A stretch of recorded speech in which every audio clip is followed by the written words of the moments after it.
Kyoji Horiguchi is the best fighter not in the UFC. That is my opinion, and I'm sticking to it. This weekend, New Year's Eve, on RIZIN's traditional New Year's Eve event, RIZIN 45, Kyoji Horiguchi beat Makoto Shinryu via rear naked choke in round 2. Today, we're going to start off our 2024 by talking about RIZIN 45 and talking about a little bit of where we should take this podcast, because I like the direction I had it going last year, and I think it's going to be another good year of fun stuff. So, let us begin with, first off, Kyoji Horiguchi versus Makoto Shinryu. So very early on, first off, I got my handy dandy notes, so if you see me looking down, that's what I'm looking at here. Horiguchi came into this fight 31-5. Shinryu came in at 16-1-1. This was for the RIZIN inaugural flyweight title. So Kyoji Horiguchi had been competing at bantamweight for the longest time, and he was actually the RIZIN bantamweight champion. Really cool. I was like, hey, that's awesome. But yeah, so he comes in, and round 1 early on, we see that traditional Kyoji Horiguchi style. I'm talking the karate bouncing on your side-on stance, very Wonder Boy-esque, except only in a way Kyoji Horiguchi does.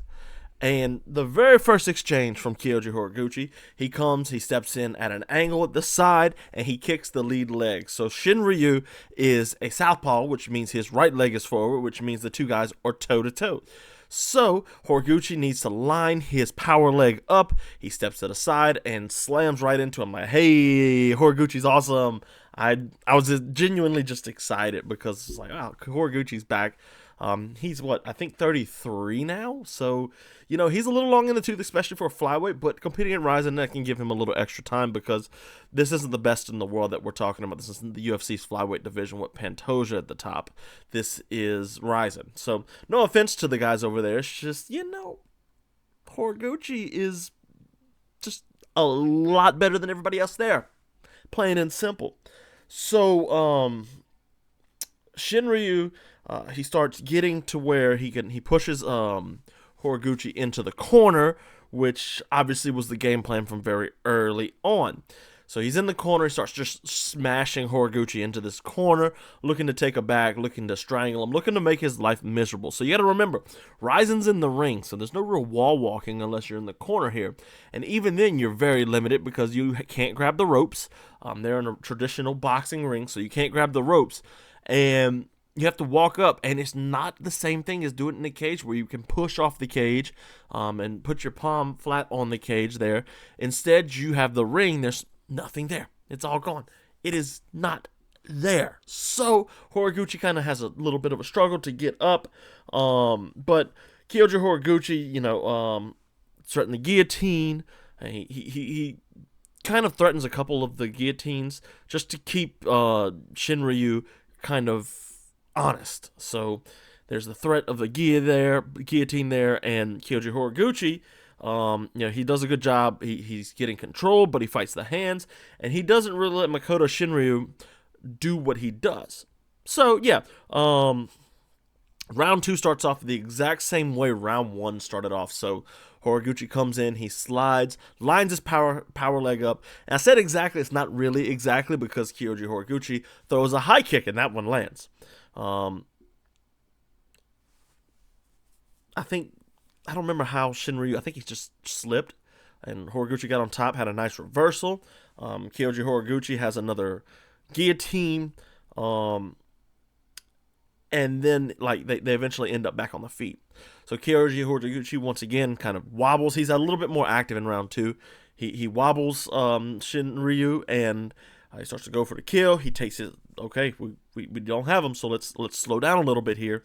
And another cool moment around the 2-minute mark. Kyoji Horiguchi had a really cool foot sweep, and I was in the corner, and it kind of got him out of the corner. So Shinryu couldn't really do what he needed to do and reverse and get into the corner so where he could smash Horiguchi again. Eventually he gives his back up, and Kyoji Horiguchi gets a hook in and sinks in the rear naked choke, to which Makoto Shinryu taps. Round 2 finish. So great win by Kyoji Horiguchi. Obviously, I mean, He's not a Bellator fighter, technically, so he won't be fighting in PFL. But it'd be cool to see him run that Sergio Pettis fight back. Now that Pettis is, not really a free agent. Never mind, he's in the PFL too, so I don't know. I don't know what's next. This is the inaugural flyweight, so you need to sign a whole bunch and get them to fight. And RIZIN has a couple cards coming up. They got a landmark card coming up in, I think, March. And then RIZIN 46 comes up too. So, yeah, I mean, good showing by Kyoji Horiguchi. He proposed to his girlfriend, which was extra wholesome. I was like, hey, I like that. That's awesome. Way to go, Kyoji, because that, you want to be happy for the guy. He seems like a nice guy. Trains out of American Top Team. Has to go back and forth to Japan. A lot of hard work, And, I mean, he did drop the close fight to Dimitri. I don't even actually know if that was close, actually. Let's see.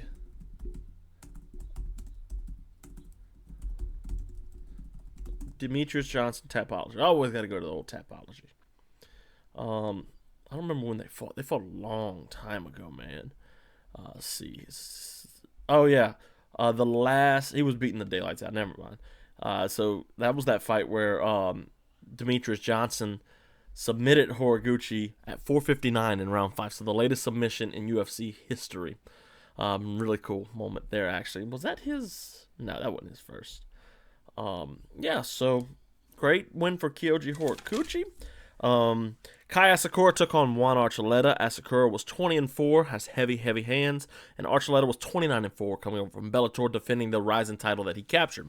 Except he missed weight, and he was stripped, so he could only have a no contest. And Kai Asakura was the only one that could win the title. Now, Kai Asakura, obviously, he's the guy that has a win over Kyoji Horiguchi. And that was that was a while back, actually. So Horiguchi lost to Asakura because he hurt his leg. He comes back and put it on Asakura. And since then, Kai Asakura's been really good. He beat Yuki Motoya, and obviously won Archuleta. Beat Shuto Watanabe, Yamahania, Kenda Tazi. I can't say all these names. He lost to Ogukubu at RIZIN 33 back in 2021, but he's won 2 straight. And he took on Archuleta for the title and looked great, honestly.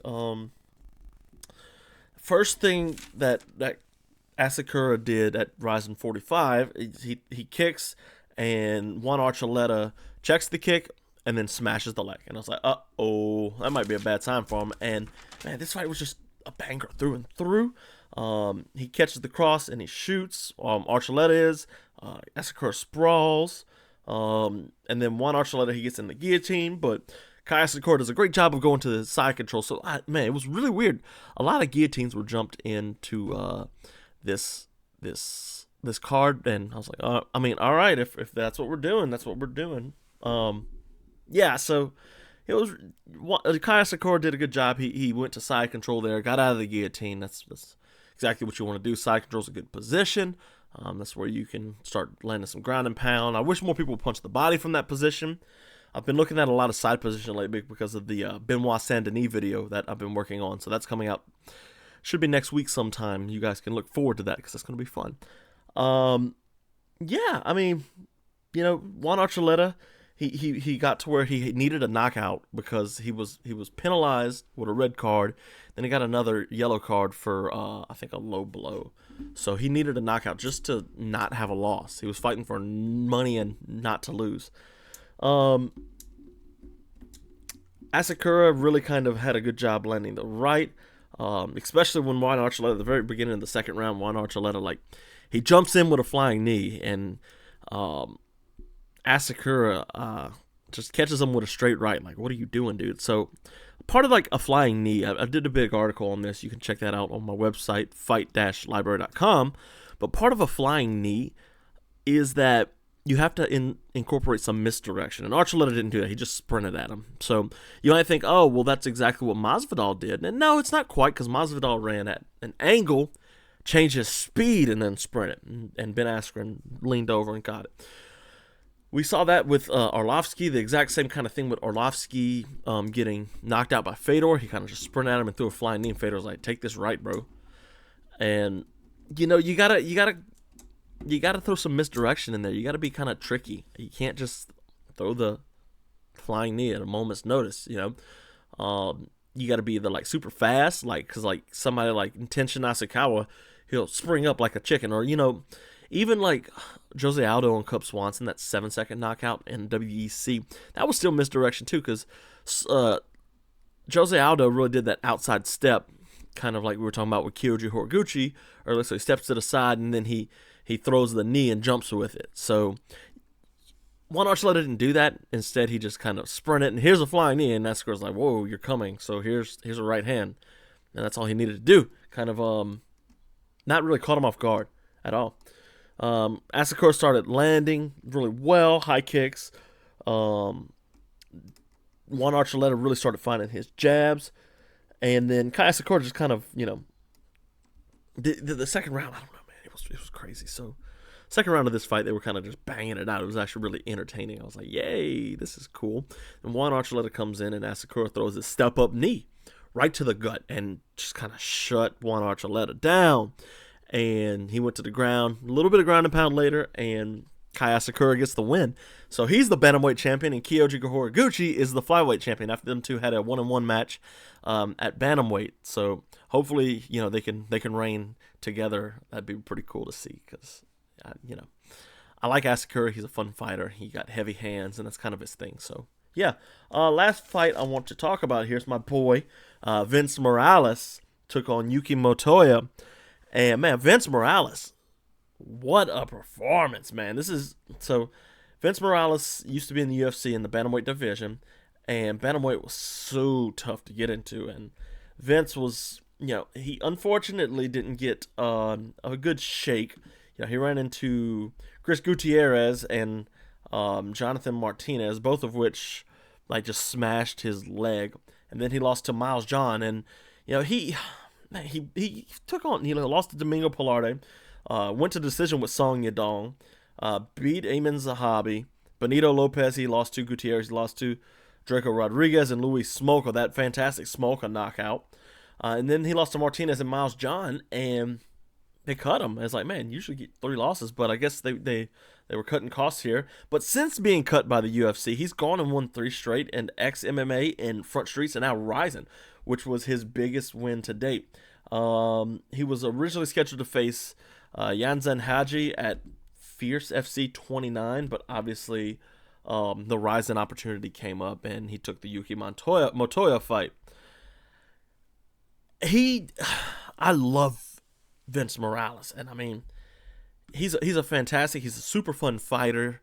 He I don't know how to explain this, but his hands are great. He has awesome boxing. He mixes up the shots really well, and he did that in this fight too. A lot of really good exiting at an angle, landing in the pocket. He knew the range early on, and that was one of the things that he was really good at, with the feeling out with the jab, landed it, and he's like, okay, I kind of got a feel of where I'm at now.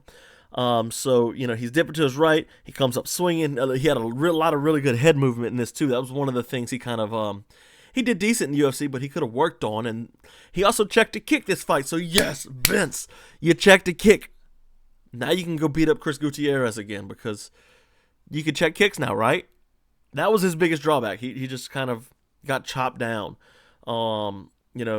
Lead leg kick to the body. Vince Morales, he's fighting, I think he was fighting the southpaw, I don't remember, but he's throwing a lot of the lead leg kick to the body instead of the back, so it involves him, stepping up with his rear foot and then slapping either the leg or the body with that lead leg, which is really cool because, that's just a bantamweight thing.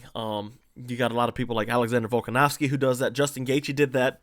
Actually, that's kind of what set Justin Gaethje apart in the rematch. So Dustin Poirier is a southpaw, and he's kicking the outside of Dustin Poirier's leg in the first fight with his right leg. So Poirier has his right leg forward, and Justin Gaethje's power leg is his right leg. So it's the southpaw versus orthodox matchup, like we always talk about. And what Gaethje was doing in the first fight was smashing the outside of Dustin Poirier's leg, and I was like, okay, whatever. So in the rematch to win the BMF belt, what Justin Gaethje would do was he would step up and kick the lead leg with the front leg, and that kind of changes how Poirier can stand. So that's what got him knocked out in the first fight, was kicking that rear leg with his or that lead leg with his right leg. The perfect counter, that's a cross. And Vince Morales knew that in this fight too, because he was throwing that lead leg kick a lot. So he would step up, and in the rematch with Poirier, he would step up and smash the front leg, and it kind of got dust and wobbled and stuff, and eventually that's how he kind of set him up to get the knockout. So Vince Morales did a lot of the same thing. He pulled his leg away, step up leg kick, a lot of that. Vince Morales really just kind of had really good footwork. He was doing his thing in there. He steps through to southpaw at one point in round 2, and I was like, hey, that's kind of cool. I don't remember him doing that, but he did. And he did this fight at least, and I was like, okay, that's a nice little wrinkle if that's something new. So he fought out of southpaw for a second, and that kind of threw Yuki Motoya off, but he wasn't there too long. He got taken down. He got in on a leg, and the announcers were like, oh, he's not going to get a Kimura here, but he was shooting for the Kimura, and what he was actually kind of doing was just trying to sweep him, and it worked. So he threatened the Kimura, and the guy rolls over, and then Vince Morales got the better position. Vince has moved his head movement a lot in this. Got taken down again. He shrimps and came up on the single, which was good. He jumped the gilly, and of course the butterfly sweep almost worked for Vince Morales. He ended up winning that fight via unanimous decision. So shout out to Vince. He won his fight. Vince is a really good friend of mine, actually. He's just, we always talking back and forth on Twitter. So anyways, guys, that's it for this episode. Next year, I'm looking to do a little bit more coverage on stuff like PFL, since they're a major player. I want to do KSW, RIZIN also. I'm going to continue with the boxing and obviously the UFC. So that'll be cool. I got the time capsule episode that I've just uploaded. That's going to be really fun because I made predictions ahead of time. So go to that video. If I did it right, hopefully. Go to that video. I'll be uploading it, and you can click Remind Me and see just how hilariously bad I was at seeing who the champions in the UFC are going to be.